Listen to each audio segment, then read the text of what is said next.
right, thanks everyone for coming. As we just heard, we're going to talk about creating that culture, right? That culture of cyber resilience in your business. And that's something that most small businesses, we're going to think about or talk about small businesses specifically. So what we're going to cover today, right? We're going to talk about the definition of a cyber resilience culture, right? We're going to talk about culture as a strategy or a cyber asset. We're going to think about the landscape. We talk about the threat landscape and what does that look like for small businesses. We're going to talk about some core elements, just a little bit of thing of how you put this thing together.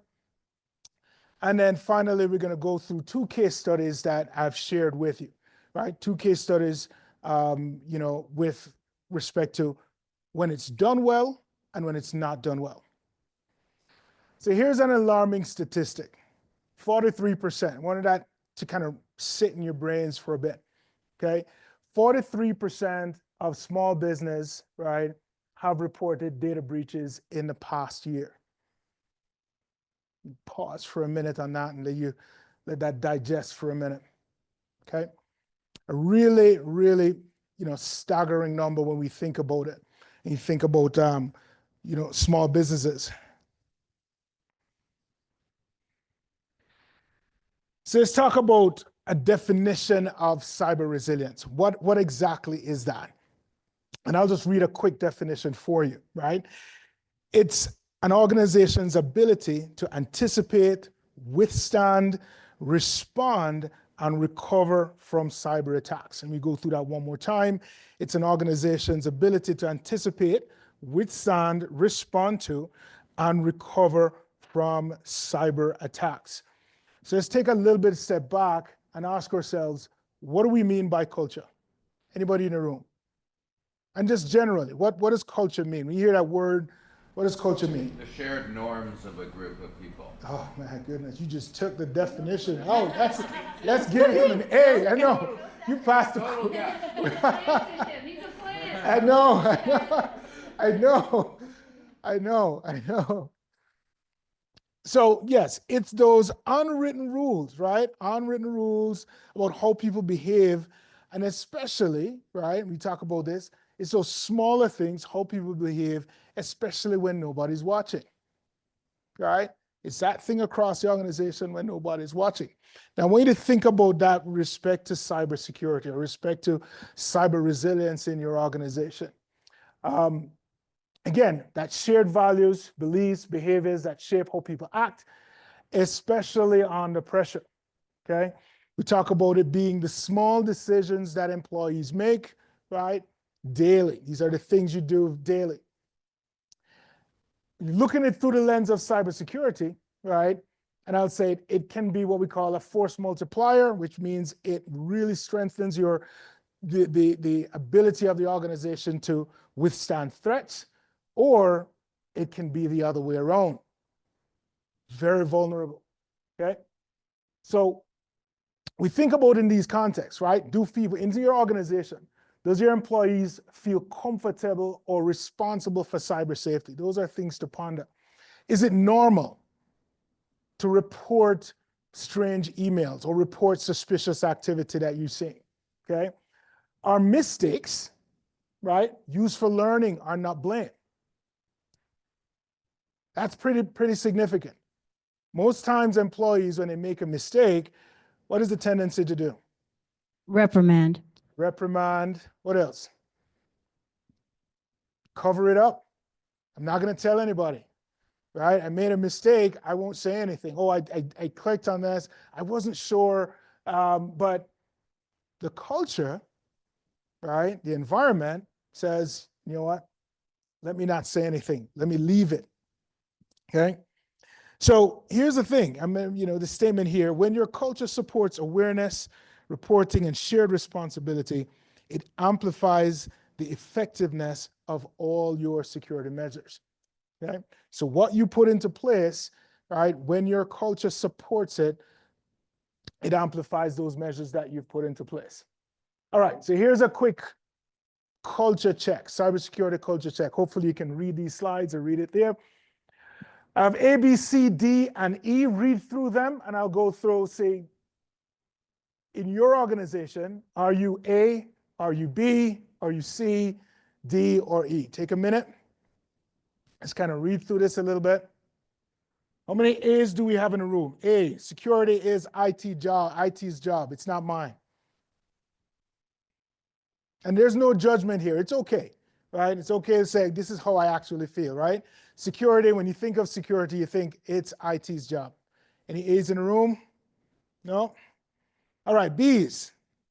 We have policies, but nobody really follows them. So you're aware of the policies, but do we really follow them? Okay? C, we take security seriously, but it's more reactive than proactive. How many of us in the room are like that? I know I'm like that sometimes. Take it seriously, right? But you're more reactive, right? You think it's not going to happen to me. And then when it does, you go, oh my goodness. The other one is D. Security is part of everyone's role. Yep. We talk about it regularly. Oh, a lot of hands in the room. We talk about it regularly, right? There's no fear about it. What about E? I'm not sure. We've never talked about cybersecurity. Anyone in the room? Yeah, that would be alarming if we have that, right? Alarming if no one in the room, you just go to work, you don't think about it at all, right? So why does culture matter? Okay? Why does culture matter? Again, when we think about cyber threats, especially with small business, right? It targets people, not just systems. Targets people, not just systems. The job of the attacker, yes, they're going to go at your systems, but their job is to disrupt what you are doing. It's really it. To disrupt what you are doing, right? Make your life a little bit uncomfortable, okay, for some type of gain, okay? Most breaches result from human error or behavior. Okay, human error or behavior. The most shocking one is sometimes these behaviors are learned from previous, or employees are learned inside the organization. Okay, and continues. Prevention, extremely, extremely powerful. Okay, how you respond to that attack or how you respond to the event matters. Okay, how you respond and when you respond is also important, okay? And we talk about it being everybody's responsibility, right? Cybersecurity, right? It fails, right, without buy-in. So if your employees doesn't buy into the culture, if your employees doesn't see it as necessary, your efforts will fail, okay?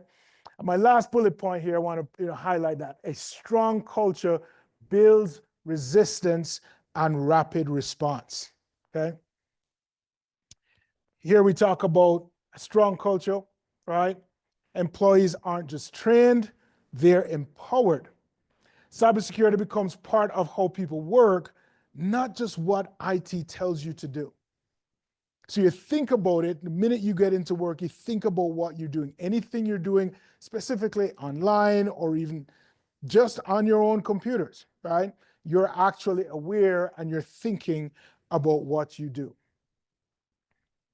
So let's kind of think about this in terms of the two things. Let's kind of recap a little bit. Let me back up. Pop quiz. What is cyber resilience? I'm going to put that Jeopardy song. Put that Jeopardy song on us, right? It's our ability, right, to prepare for, respond to, and recover. Okay, it's our ability to prepare for, respond to, and most importantly, recover from cyber threats. Here's a harsh reality. It's not when, it's not if you're going to get attacked. It's a matter of when, right? It's not if, it's a matter of when. And most small businesses don't realize don't realize the extent to which the attack is. The attacker could be in your system for days, weeks, months before you even realize that you've been breached. okay? So yes, now you need to implement strategies, right? Implementing strategies protect against cyber attacks and minimize, notice I said minimize and not eliminate, okay? Minimize the impact of cyber incidents. And cyber incidents, we talk about that, it ranges from anything from an email that comes into your organization to a targeted, what we call denial of service attack. Someone's doing something specifically on your system, okay? So what are small businesses up against, okay? What are we up against when we think about this, okay? First off, we saw that graphic, we saw that number, 43%, right, of all cyber attacks, okay, target small businesses, okay? The other thing they're up against is small businesses, they do not have the resources that these large organizations have. So they don't have a full-time cybersecurity staff sitting there guarding the gates, searching for that, looking for these behaviors. And so yes, they are prime targets, okay? Ransomware, phishing, business email compromise are some of the top threats, right? And one of the terms there, business email compromise, I want to dive into that a little bit, and those relate to those emails that look real. You may get an email, maybe an invoice from a customer that you think, or one of your customers, the invoice looks real, right? And then they say, well, then wire X number of dollars. Everything looks legitimate, and you take it. And know your information is gone. Cost for a small business, $200,000 to recover per attack. And when I think about small businesses and I think about their budgets, any small business, you talk about that kind of money, $200,000, that's a significant dent into their operations, right? Most times they probably will not recover. And as we see in that last bullet point here, we talk about 60% of them close within 6 months of a major breach. Close within 6 months of a major breach due to the cost of having to try to recover from it, or the legal issues that they face after the breach, okay? The legal, issues they face after the breach. So here is it looking a different way in terms of, for those of us who are, like pictures, we have a 43% average cost of a cyber attack, $200,000, right? Again, why they're more likely to be a target? Because again, they're not as large as those companies that have those resources to put towards defending that organization, right, from cyber attacks. And then we talk about 60%. Again, another staggering number, right, going out of business, right, within 6 months. Okay. So what are some of those common threats? We talked about those. What are some of those common threats? Okay. Insider threats. We hear that all the time, insider threats, okay? Again, insider threats, not necessarily, and when we talk about insider threats, yes, it is a bad thing, but this is where that culture comes into play, okay? Culture comes into play.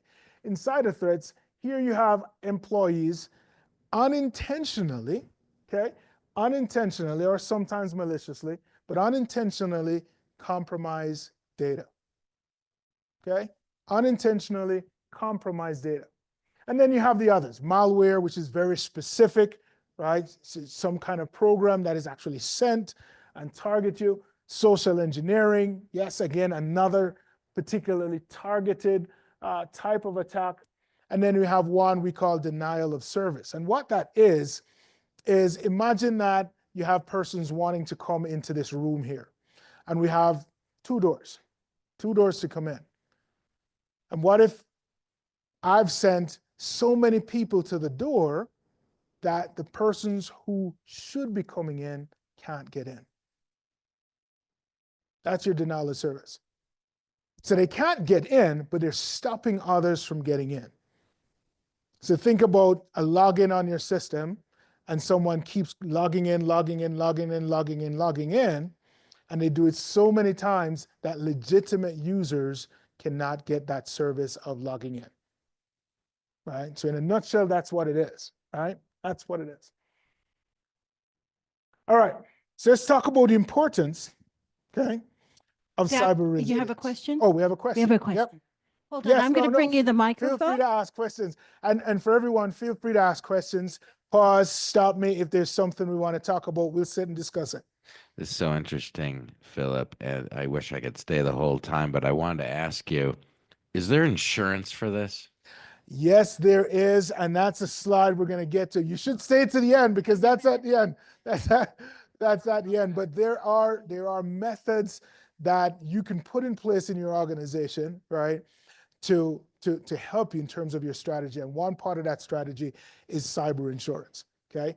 However, what I will caution is it's not something for you to rely on as, okay, I'm going to sit with this, right? You need to do those other things to prevent the attack from happening, right? So those are the layers that you have to put in. Think of it as what we call layered security or layered measures that you have to put in place, okay? And cyber insurance is just one of those layers that you would put in place, okay? So yes, we're talking about small business being the prime targets, lack of awareness and training, okay? And then we talk about the legal consequences, okay? Hence that staggering number of 200,000 per attack, okay? So where do we start? How do we figure this thing out? We start with assessing your business's vulnerabilities. Just like in any kind of process, first thing you want to do is take a step back and say, how big is this thing? Where are my vulnerabilities? Do that kind of risk assessment or assessment of what's going on. And that can range from anything from your physical hardware, right, to the physical locks in your building. How can people get into your building, right? To your practices, right? To your practices, to your training, okay? And here now we identify what your weak points are. So you review your network infrastructure. You identify your points of entry, which is what we call your attack surface, okay? And your attack surface is not necessarily, when we say, a bad thing, right? But because these are the things that your employees or your businesses need, right? This is the thing that your inputs into your organization, inputs into your system, right? And your attack surface can be your email, it can be your ERP system, to name a few here. So you identify what your attack surface is, right? How spread are you, okay? And number one, I would say, look to reduce that attack surface. How many systems do you have that's exposed that you do not need? How many systems that you have that you do not? Here's a prime example. You've migrated from one system to another, but you keep the old system for 10 years saying, oh yeah, I still need that data. I still need someone to go into it, okay? What you need to look at is that data is still some kind of asset that you have. It's still something that the attackers are going to look for and go and get. Here's a scary bit. Long gone are the days where, yes, you still have ransomware, but long gone are the days when your system gets attacked and they encrypt it and they hold it for ransom. What's more valuable is selling that data over and over and over and over again. And we need to think about that. So instead of encrypting your data, I can just sit there, get the data, and I sell it. And I keep selling it, and I keep going back, and I keep selling it. So for that small business, I know they can't pay me if I, encrypt it, try to get ransom for it. But what's more valuable to me, I get partial data, and now I can sell it. Okay? So those are some of the things. Looking at your attack surface, right? And reducing that attack surface to the things that your business absolutely needs. Okay? Evaluate employees' awareness of security risks. Are your employees aware of the kind of risks that they're exposed to? Okay? What are their practices? And not only practices in the business, but what are their practices outside? What are their practices at home? And sometimes we may say, well, then, oh, yeah, it doesn't really extend to their personal email and their personal things. Sometimes it may have to. Again, this is where your employee unintentionally may do this. And how many of us have done this? I'm just going to send it to my personal email. And you send it from your work to your personal email. Yep. Because I want to get it when I get home. I want to do something when I work at home. And it's kind of harmless. Yep. Then I do finish it at home, and guess what I do? I send it back. I like it. I send it back. I send it back, right? I send it back. Now, think about it this way, right? Inside the business, let's imagine that you have a really good cyber resilient culture there, okay? But at home, not so much. Not so much. So now at home, your system gets compromised, and what do they get? Yep, the thing you sent home. Yeah, the thing you sent home that you sent back to yourself. And so your organization gets breached. We say, what? How did that happen? We didn't see them get in. We didn't see this. Oh, guess what? Philip sent that home. Yeah. Didn't have the tools around, didn't have the practices at home. Yeah. Sent it back, and that file stays on his computer. I know somebody else has access to his organization. So building that culture is important. We talk about evaluating, number 3, evaluating digital assets. What does that mean? Ensure that you know where every bit of your company's information is. If it's important to your company, you must know where it lives, right? And you must secure it. Must know where it lives and must secure it, okay? And then you do practices that will help you recover. For example, we have here regular backup of your assets, okay? Regular backup of these digital assets that you have. I'll give you a little story about culture and a little bit story about how important, having awareness is. So I have a daughter, love her to death. She is just my world, okay? And so I would say she has a friend down the street, and I would say to her, I say, well, then Chloe, you want to go play with your friends, says you have to lock the door before you go play with your friends. Here's a key, lock the door. And we have about 3 locks on the door. And she's like, okay, Dad, goes out the first day, plays with her friends. She locks the door, goes out, plays, comes back. That's first day. Second day, same thing happens. She goes out, play. They have loads and loads of fun, right? Come back, locks the door, everything, life's good. Third day, her friend calls her and says, Chloe, come and play, right? She's like, yeah, I'll just be 1 minute. I can only play just for a few minutes. So she goes outside. She didn't carry the key, right? She kind of props the door open a little bit, right? And is looking out, playing with her friends, right? But she's still standing in the doorway, right? Okay, that's third day. Fourth day now, she goes, hey, they want to play outside. She's like, okay, yeah, I'm going to play outside. But it was no fun standing in the door. So guess what she does? She gets a really small rock and puts it in between the door. So now the door looks like it's closed. Nobody can see that the door is open. Yep. And she can go and play all she wants. Goes and play all she wants. Okay. Now, hypothetically, right, a robber comes in, steals everything in the house, right, leaves. Yep. She comes back home. We get robbed. What's going on, right? I just left for a minute. I just put that rock in the door. And I call this my rock in the door principle, right? And you see it happen all the time in organizations, right? That rock in the door principle. That's that thing of, you know what? I'm just going to write the password on a Post-it and do what with it? Stick it onto our keyboard. Yep. We're going to stick it onto our keyboard. Or I'm going to write that account number that I use every single day, but I can't remember it. And guess what we do? Stick it on the monitor because we want to see it all the time. Right? Yeah.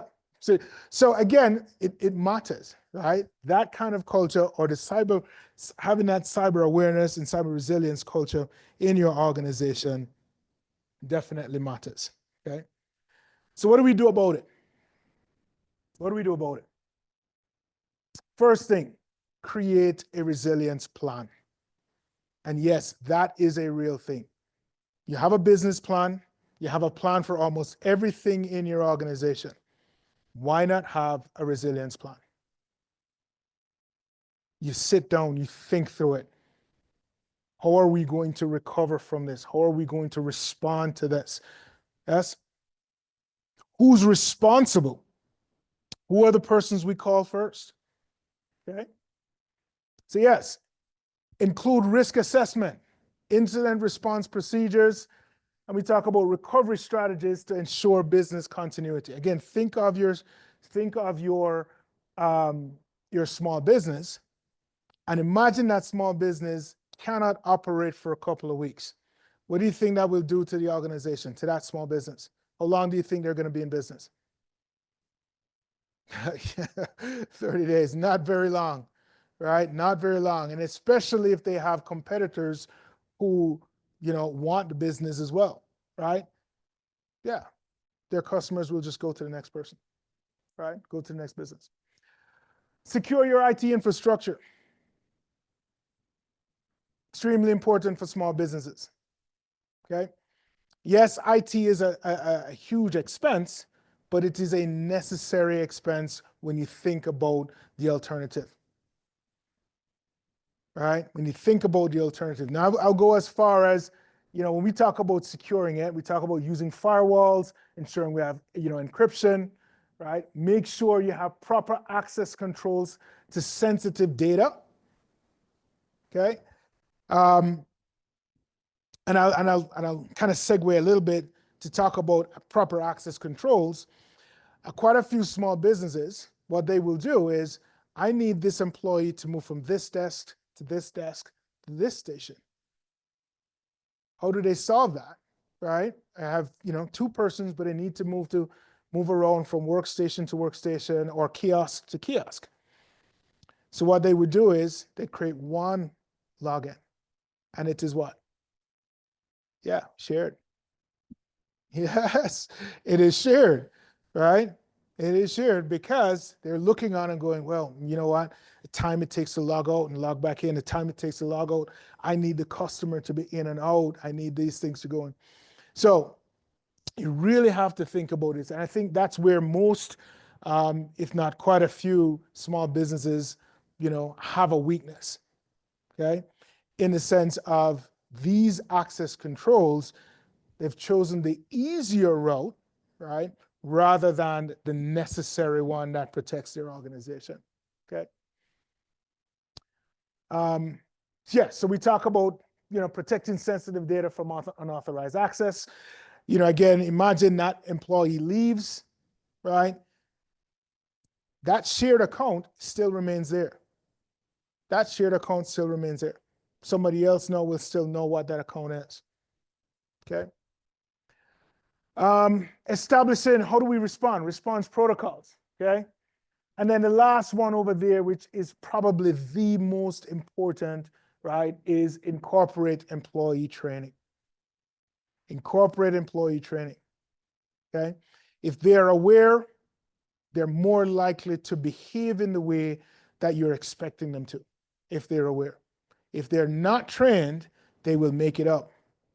They will do what they think is right and unintentionally compromise, okay? Unintentionally compromise. So let's talk about best practices. Let's talk about best practices. I have up there use of encryption, okay? Use of encryption, ensuring end-to-end encryption in terms of your communication. And encryption nowadays have become a lot cheaper, right? And affordable for small businesses. So I highly recommend it whenever you can encrypt your communication from end to end. Highly recommend that you do it. Your network security, password policies, implementing strong policies for network access, okay? And that includes, again, yes, not writing the password on a Post-it underneath your keyboard, but also making sure that there is a level of complexity to the password that password cannot be guessed, okay? So when the next time you're creating your users, ensure that you use password 123. Very complex. No, I'm kidding, right? Do not use password 123, right? Everyone will guess it. You know, do not use it. But that's an example, right? That's an example in terms of, you know, what not to do. Let's put it that way, right? What not to do. Utilize multi-factor authentication. Anyone in here knows what multi-factor authentication is? Isn't it a software that makes you do something like a duo push or something like that in order to access your software or whatnot? That's a tool. That's a Ah. tool. Anybody else? You need, yes, but you need more than one way of identifying who the person is, right? And one needs to be physical, right? So I need to have it right here with me, right? And that's where that dual authentication, dual is just a tool. It goes to your phone, right? You actually have to have the device with you in your hand, right? You actually have to have that, just not just your password, but something else that authenticates you, okay? And sometimes it's a text message, it's something that goes directly to you. Now, again, that doesn't totally secure you, right? But it's a method to deter someone from getting in with, you know, the access, okay? And then we talk about intrusion detection systems, right? And intrusion prevention systems, okay? Intrusion detection systems, these are systems that are automated systems. Some of them can be automated. But what you do there is it now looks at the pattern of behavior in your organization and it looks for anomalies. Now, intrusion detection is after the fact. Okay? Intrusion detection is after the fact. So it will look at your logs, it will look at what's happening, right? And then do something. Either send a report, do something based on a particular trigger. Let me give you an example. Let's say, for example, your business closes at 5 p.m. at the end of the day, opens at 8. However, we say user 123 logging in for 2 minutes at 10:55 p.m. every Wednesday. Yep. Only 10 minutes. And not even 10 minutes. Let's say it's 5 minutes. They log in for 5 minutes every Wednesday, 10:55 p.m. Suspicious. Very suspicious, right? Very suspicious. How long, if you didn't have that intrusion detection system, how long do you think it would take you to actually realize something is happening? And think in terms of a small business without the resources. Weeks, maybe months. Maybe never, right? Because now they're sitting there and it probably only takes them 5 to 10 minutes to download what they need to download. Yeah. Grab and go, smash and grab and go. Okay. So yes, you're thinking of those things. Okay, firewall implementations. Okay. Again, cost of firewalls have gone, you know, significantly lower. It's a lot more affordable. So there shouldn't be any reason why a small business decides, okay, no, I'm not going to use a firewall. Okay. Again, what that firewall is just simply a physical measure, or sometimes you have some virtual firewalls, but is that measure from the internet into your organization. And now you can control the traffic that comes in. You control who comes into your organization from the internet, and you also can control who goes out. Okay? You have more control of what happens there. And then I have that one there in yellow, which is really bright, is patching, doing your regular security updates. Okay? Now, this one here is a nightmare for small businesses. Simply because, yes, you have to do it regularly. Okay? Most times you have to test after you've done your update to ensure your system is still compatible with what was pushed out. Right? And when we talk about security updates, we talk about updates from probably your operating system. Most small businesses maybe use a Windows operating system, and so you want to do your regular updates, because Windows will send updates out and says, yeah, here is what's broken with the software, and here's how you fix it. Okay, that just kind of leads into this. And no software that you have out there is foolproof, right?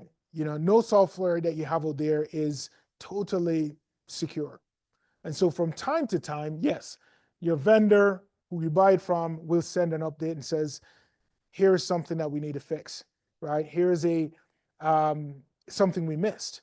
And not only sometimes something we missed, but here is something that developed after we released the software that we think you should be aware of, and we've closed that gap to protect you, okay? Updating your antivirus and anti-malware programs. I'll probably go a little step further and say, make sure you have them on your systems and have it enterprise-wide. Have it enterprise-wide, which means every single computer in your organization has this. Every single computer in your organization has this. How am I doing on time? Am I good on time? I will check. Excuse All me. right. 150. 115. 115. 115. Okay. All right. So now we're looking at respond. How do we respond to this? Okay. How do we respond to it? So we've done the gap analysis, see where our assets are, see where our gaps are. We're looking to close these gaps. So now we start to look at, okay, how do we respond to this? Number one, establish your incident response team. Okay. Assign the roles and responsibilities within the response team to ensure that there's clear communication and coordination of that response, which means who knows who to go to, right? First, what they should do, who's involved, okay? And how they should respond to it. Training, regular training for your response team members. Regular training for your response team members is important. Again, the attacks get more sophisticated as you go. And so, yes, you will have to upskill and train your response team members. Okay. I have a question. Yes. This might sound silly, but if your system is being attacked, do you have to have a secondary way of contacting people? Like, should you have that in place? In other words, Mike's computer got a virus on it. Everybody needs to stop using it, but should I be sending out an email to everyone to say stop using your computer, or should you address them by phone? How does that work? Great question. So that depends on your organization and the tools that you have within your organization. Okay. So for a small business, it may just be one building.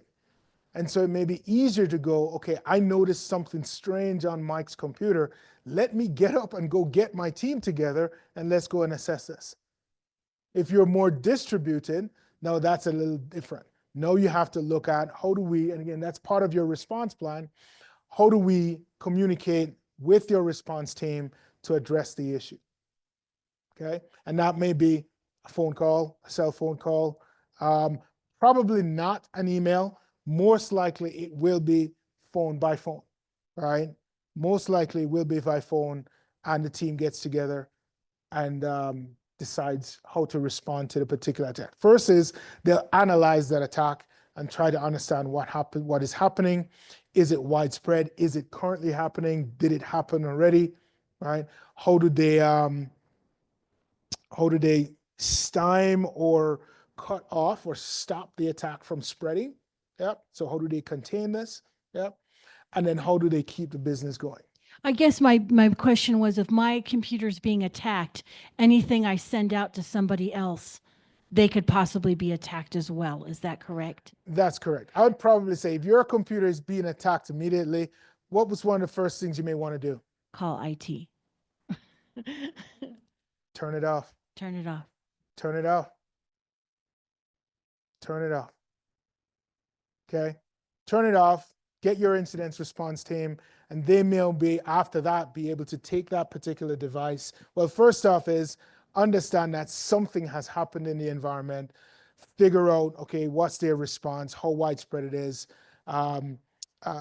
Remove that computer, remove that particular device from the network, place it in a secure environment where it can be further analyzed in terms of how the attackers got in, right? Or the path they used to get in. All right, so we talk about creating business continuity plans, okay? And again, we want to make sure that the organization can operate after the incident happens. Yes, this is how do we operate after the incident happens? And this may be, we're going to go to paper receipts. Maybe as simple as that. Let's go to paper receipts until things are, up and running. But have that plan of how you're going to continue. And then test your response procedures, okay? And so you have your simulated exercises, okay? I remember, in high school or elementary school, when you have your fire drill, and you have your fire drill every so often, yes, yeah, have these drills happen every so often with your response team, okay, to test. Okay, training and education, okay? Training and education, it is important, again, to create that awareness and prevent that crisis that will probably happen. Now, when we think about training and awareness, most small businesses look at it as this is not generating revenue. Yes, because yes, they're small. How do I spend money to train and it's really not going to generate revenue for me or immediately, okay? But again, I will always say, think of the alternative. What happens when you don't train your employee? And that is even more scary, okay? That is even more scary. You'll be out of business in 6 months. But if you train your employee, you will remain in business longer than, if there's an attack, longer than that 6 months because they're aware of it and they know how to respond to it. So have regular training sessions to keep employees up to date with the latest threats. Okay, regular trainings. All right, so how do we test this? So we've trained them. First off is we've done our assessment. We've identified our gaps. Okay, we've identified our response plan. Okay, we've trained our employees. So now we're looking at how do we test and improve these measures that we've put into place, right? First off, let's conduct some audits. We want to know, is it working, right? Is what we have there working, right? So conduct your regular security audits to identify vulnerabilities and weaknesses. And here's the thing about that is just because you have the policy and a procedure in place doesn't mean that your employees are going to follow it. So you have to go back and periodically go and check, are we doing what we say we're going to be doing, okay? Adopt a continuous improvement approach. Again, in business, you do that with the products that you're creating. You do that with how you improve your business. Adopt the same approach with your cyber resilience posture in your organization, okay? Continuously updating your cybersecurity protocols. And then have that feedback and evaluation kind of loop, right? Encourage your employees to report incidents and provide feedback on the measures, okay? Now, I'll go back to the story of my daughter and her having to lock 3 or 4 locks, and she puts a rock in the door. What if I asked her, well, Chloe, why did you put a rock in the door? What's going on, right? What if I asked her that? Her response might have been, Dad, that lock is so high, I have to stand on a stool to lock the door. I can't lock it. So I just put the rock in the door and it's easier for me. Or, Dad, you have 3 locks. You have 3 locks on the door, Dad. We don't need 3 locks. You just need 1 lock. No, again, but that's that feedback, right? That's that feedback now you can look at and going, oh, okay. If it's difficult for them to do, what do you think your employee is going to do? Ignore it. They're going to ignore it. They're going to bypass it. They're going to put that password on the Post-it note and place it where?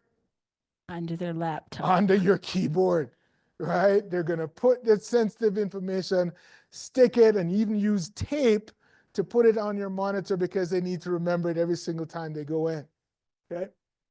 So again, encourage employees, let them feel comfortable talking about this, right? Talking about this, and then tailor your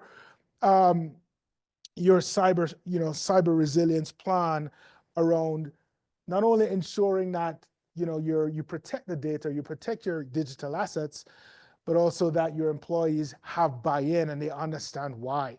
Now, it might be difficult, and let's use the example of my daughter, and I would say to Chloe, well, Chloe, I understand there's 3 locks, and it's hard for you to get up there, but you know what? All we have is what we have in the house. We can't afford somebody to take it. We have nothing left. That may change the picture for her. She may say, all right, you know what, Dad, that's okay. I don't mind standing on the stool and locking the door every time. Because now she has buy-in. Now she understands why. Is there a question? Just a comment, well, inside the business, if the business fails, they don't have a job. Yes. I mean, exactly. Kind of practical information to share. Exactly. If the business fails, yes, they have no job. They have no job. All right. So coming down to that thing, we talk about cyber insurance. So you've done all the little pieces to make things work. You've done all you think you can, right? And I would probably say the last layer, if you can afford it, right, which I think you should, is that cyber insurance. Okay? Is that cyber insurance. And again, it helps you mitigate those financial losses from that cyber attack or data breach. Imagine that you're now being sued because you have a breach from your company, and one of your vendors' information now is out there because of your breach, and now you're being sued for it. Okay? That's where these things come into play. Okay? All right. So in terms of benefits of cyber resilience, right? Number 1, we recover quickly. 2, we build trust with our vendors or suppliers. Okay? We reduce the risk of it ever happening. We don't eliminate it, but we reduce the risk of it happening. Okay? And more importantly for our small businesses, you want to save some money. You want to save some money, as you're doing it. So I put together what I call the cyber resilience pyramid. Okay? And we start out with the infrastructure at the base. Having a good, solid infrastructure is important. Next up, we look at the awareness and the training, which is the people that are using the system. Let's get them aware of what's going on. Let's get buy-in, right? They have a sense of responsibility for this. Let's put good policies and practices around and review these policies and practices over time, making sure they're up to date. And that capstone is where we have achieved cyber resilience. Okay? That's the top of it all. Now again, this, quick pyramid, quick things if you want to think about this in terms of how do you get your business there, covering these things should get you a significant part of the way. So let's talk about that maturity model. Earlier we talked about, you had those 5 questions that I had in terms of where you are, how you think about it, or the culture. Here we look at where are you in terms of your cyber resilience. Are you unaware, which means there's no training, there's no policies, there's no shared mindset about cyber resilience? 2, are you reactive? So you're probably a little bit aware, but it's not that important, right? So you just respond to it as it happens. Okay? You respond to it as it happens. This is where between 1 and 2 is where most small businesses exist. Between 1 and 2. They're unaware, right? Or sometimes they just can't afford it. Number 2 is they're aware, but they hope it doesn't happen to them, and I will just address it when it comes. Okay? Number 3, you want to be proactive. So your training exists, but now you're forming that culture of cyber awareness or cyber resilience. And then that last step there is security is now embedded in part of the business identity. Everyone sees security as their responsibility. Everyone sees security as their responsibility. So I have some handouts, right? And in the interest of time, I won't go through them, but there are 2 case studies. One that has very good cyber resilience culture and the results, and the other one that doesn't. So take your time, after this lecture, go ahead, read through it, and compare it. So let's kind of tie everything off, with a couple of slides here. If you don't remember anything, I want you to remember a couple of these things. Number one, awareness is key. Right? Awareness is key. It is everybody's responsibility, and that's that part of that culture. Be proactive. Okay? My mom used to say, prevention is better than the cure. Right? So be proactive. Right? Put things in place to minimize the possibility of it ever happening. Okay? And then again, see cyber resilience, right, as not only preventing attacks, but also effectively responding to and recovering from the incidents. Okay? So seeing that as that total cyber resilience. So here are some good news, right? For us here, right, in our Quad Cities, right, I'm doing a little bit of research to understand what does our cyber resilience look like in our Quad Cities, okay? And this is part of research I'm going to be doing. And the question I want to understand, or the thing I want to understand, is to what extent are small businesses aware of and prepared for potential cyber threats? So how aware are we, How aware are we?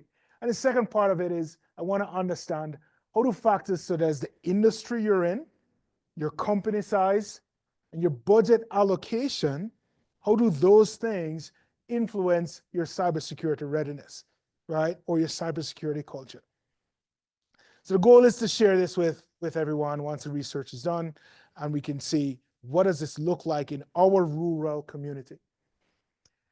If you have questions about that, here's my information. We can talk about it, right? We can dive into it a little bit more. We can talk about it a little bit more after this lecture. I'll leave this up here a little bit if you want to take that information. All right. Thank you. Any questions? Any questions for me?